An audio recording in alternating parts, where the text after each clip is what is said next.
4 a.m. and I'm up photoshopping pictures? Really? Kim Jenkins wanted to do what really mattered. But it was hard not to feel overwhelmed.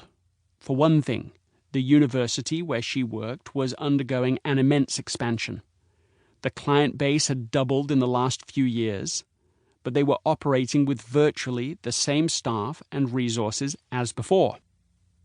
With the expansion of the organization had come an expansion of complexity everywhere. There were new and difficult-to-decipher internal policies. There was a tedious new system for handling compliance. Processes had grown cumbersome.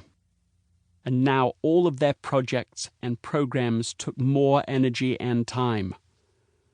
Well-intentioned people had added but never subtracted. They had taken work that used to be simple and made it maddeningly, unnecessarily complicated. As a result, the effort required to get her work done had become Herculean, and Kim had a tendency to be really hard on herself. She said, "I thought if I wasn't putting in tremendous effort, sacrificing any time for myself, then I was being incredibly selfish." Then one day it hit her. This was all so much harder than it ought to be.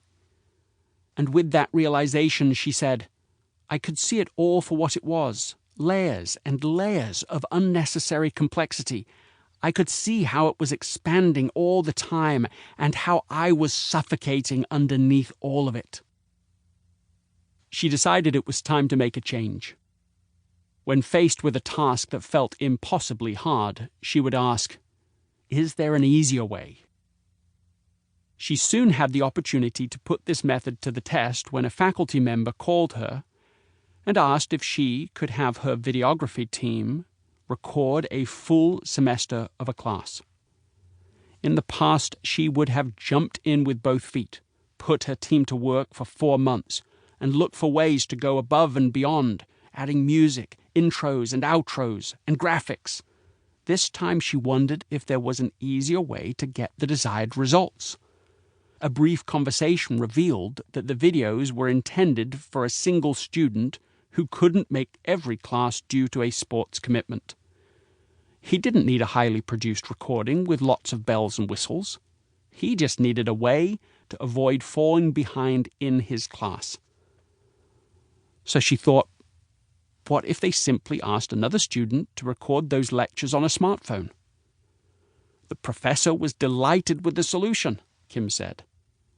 And it cost her just a couple of minutes of planning instead of months of work for her whole videography team. Hard work may not be well named. All too often, we sacrifice our time, our energy, and even our sanity, almost believing that sacrifice is essential in and of itself. The problem is that the complexity of modern life has created a false dichotomy between things that are essential and hard and things that are easy and trivial. It's almost like a natural law for some people. Trivial things are easy, important things are hard. Our language helps to reveal our deeper assumptions.